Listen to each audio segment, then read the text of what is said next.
안녕하세요, 현청입니다. 자, 손해사정사 제로 1강 시작해 보도록 할게요.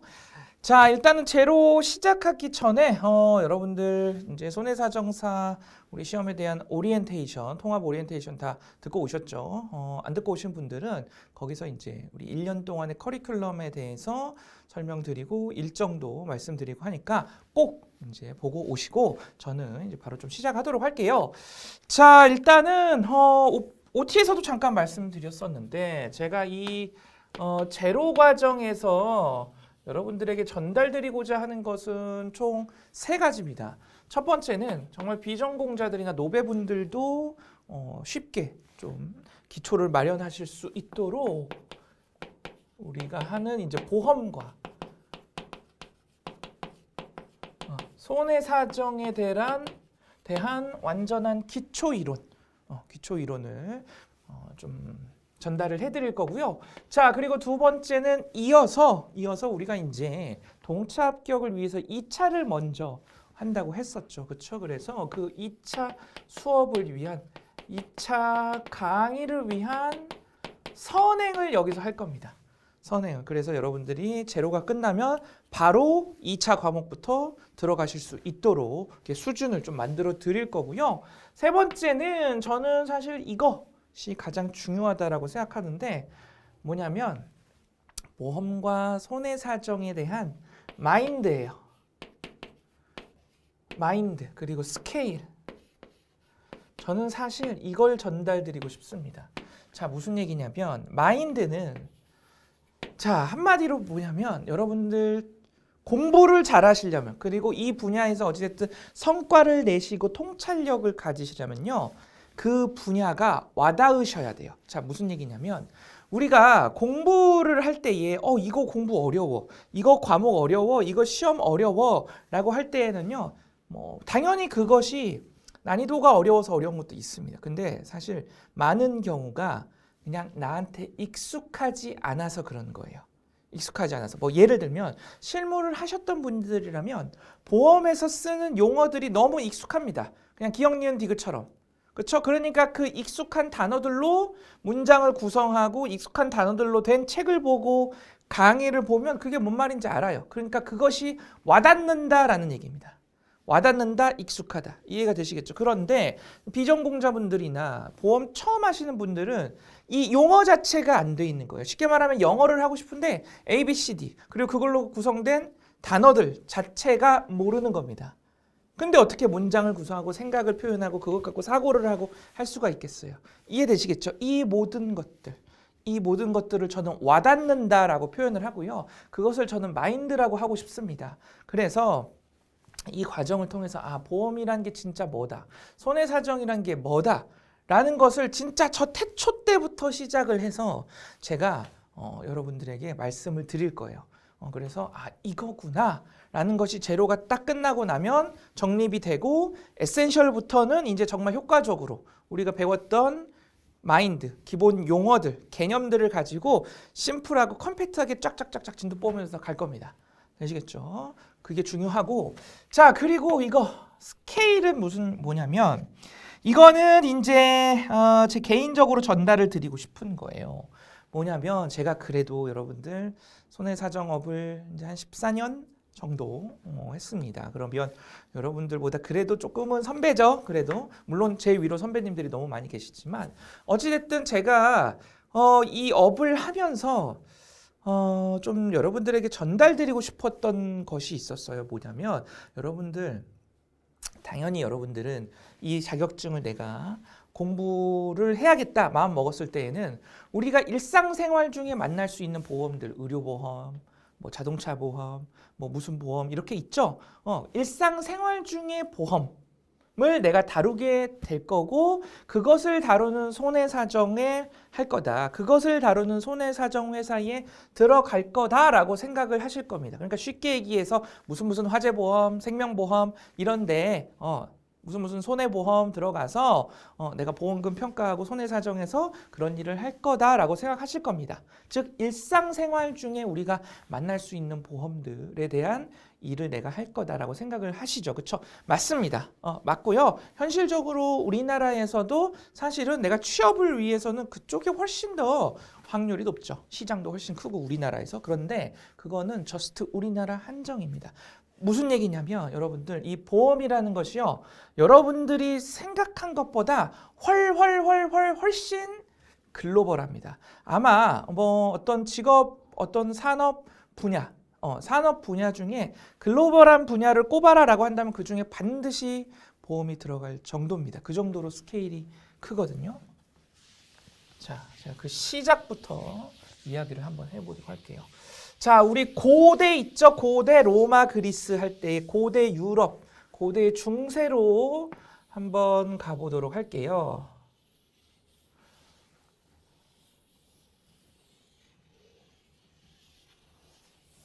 자, 이런 식으로 있고 이렇게 있으면 자, 여기가 이제 지중해입니다. 여기가 유럽 대륙인데요.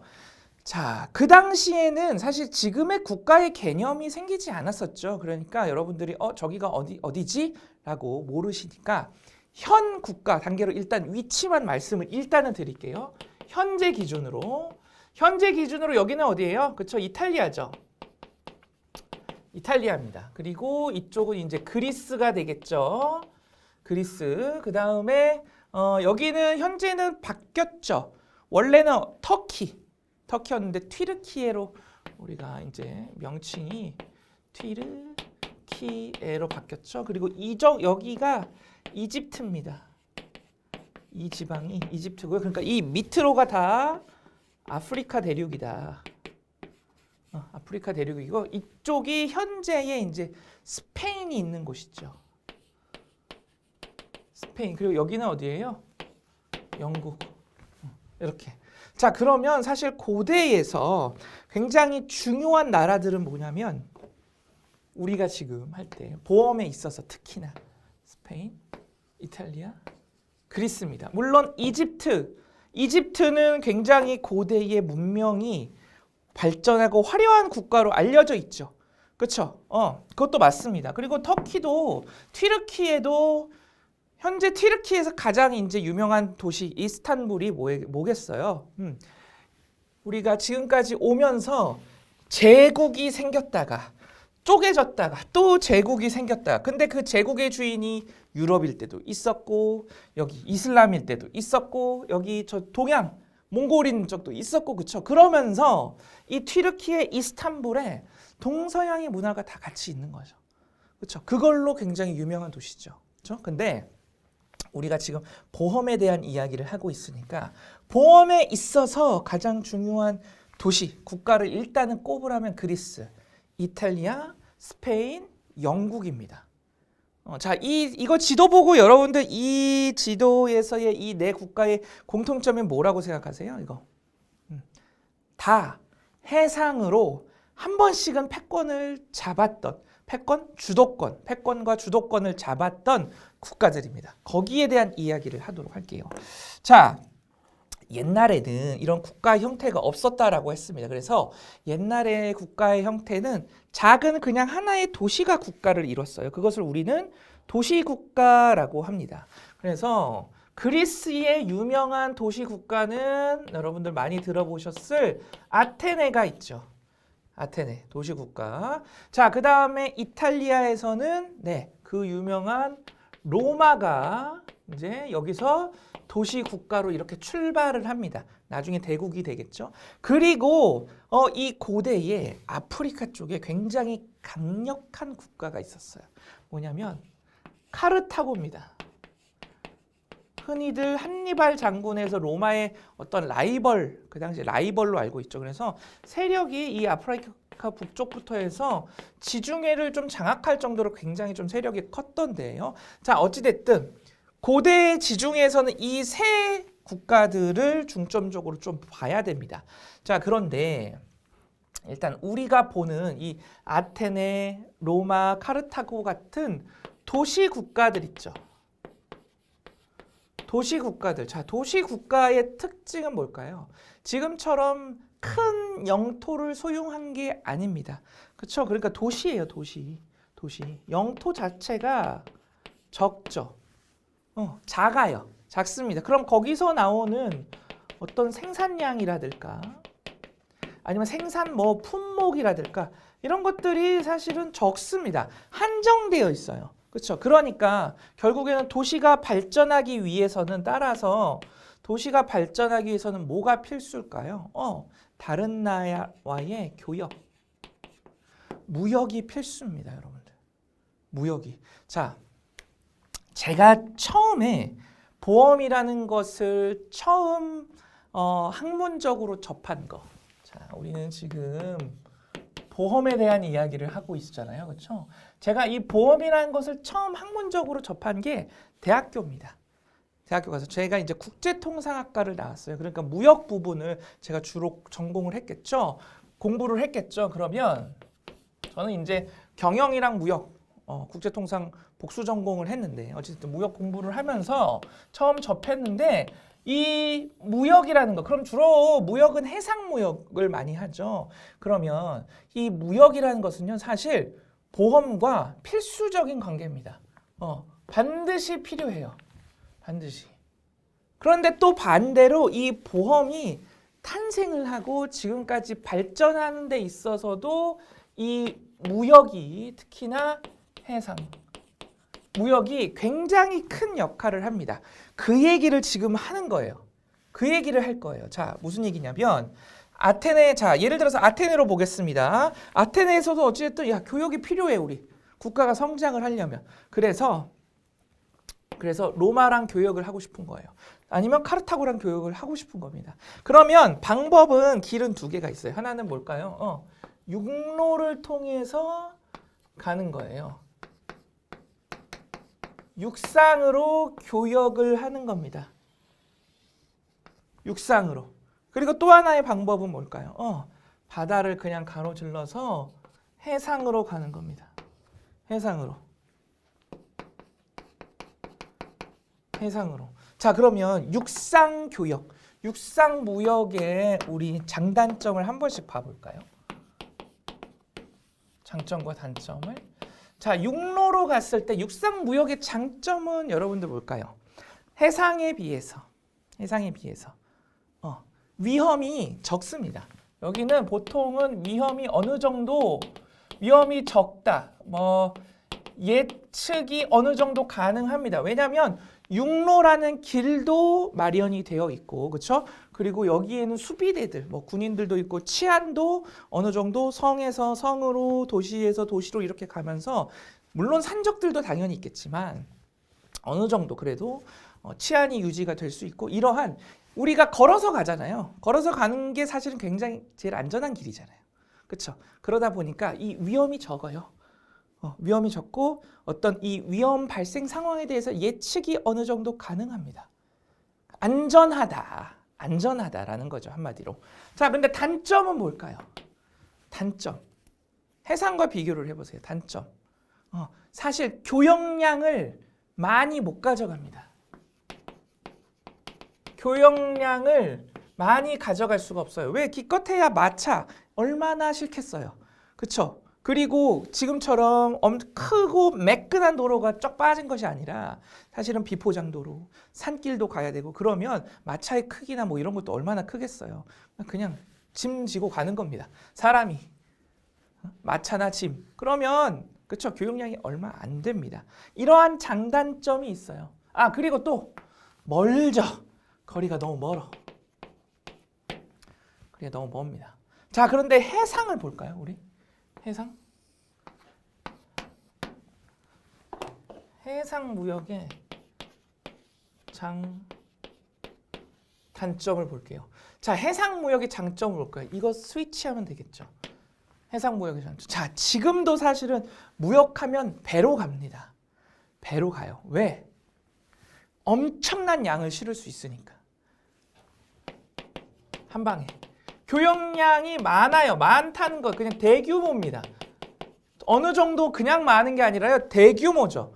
훨씬 더 많은 양을 그냥, 왜냐면 배는 만들어서 뜨기만 하면 되잖아요. 그럼 거기에 다 실으면 되니까 교육량이 엄청 많게 가져갈 수 있고 또 거리가 가까워져. 가깝다. 근데 진짜 장점은 이거죠. 이거. 그렇죠? 이거. 단점은 뭘까요? 단점. 그치. 그 당시 특히나 이 당시는 위험이 너무 커. 위험이 너무 커. 자, 장점은 교역량이 너무 대규모야. 근데 위험도 대규모야. 한번 태풍 만나면 그대로 몰살. 그대로 모든 교역량이 많은 만큼 많이 싣고 가는 만큼 그거 다 손해. 다 사라져. 사람들 다 죽어. 이해되시겠죠? 위험이 너무 크고요. 예측이 힘들어.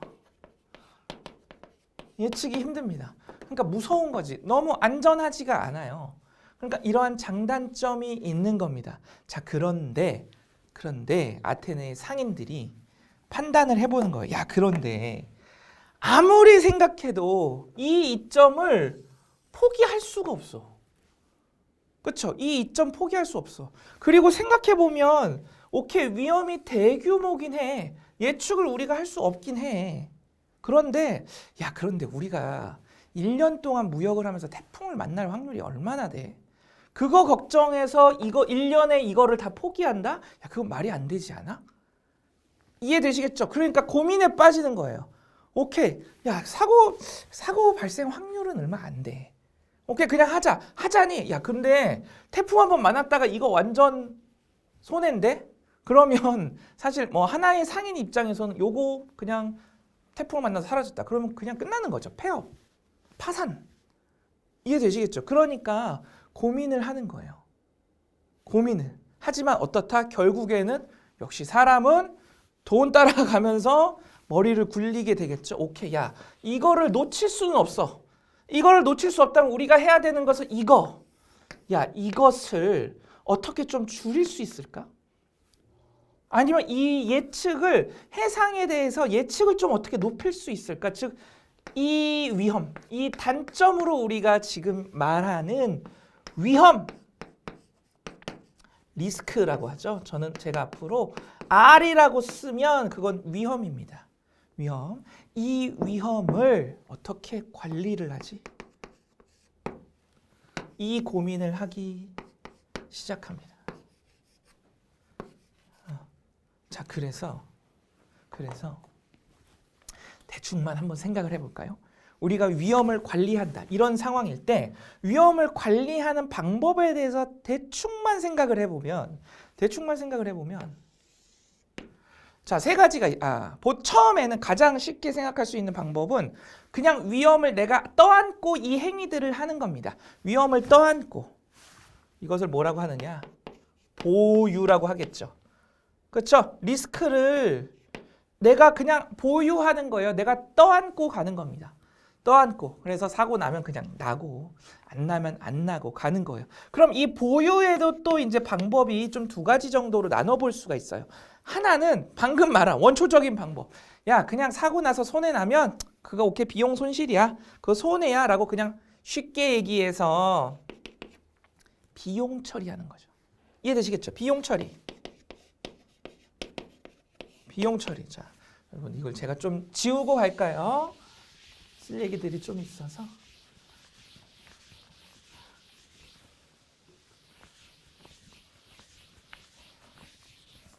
자, 우리 뭐가 결국에는 지금 어떤 얘기하고 있어요? 위험 관리가 너무 중요하다. 그래서 첫 번째는 리스크를 보유하는 겁니다. 자, 그런데 그 중에 첫 번째 방법이 내가 그냥 비용으로 떠안고 처리하는 거예요. 쉽게 얘기해서 비용 처리를 하는 방법이죠. 이해되시겠죠? 그리고 두 번째는 떠안고 있긴 있어.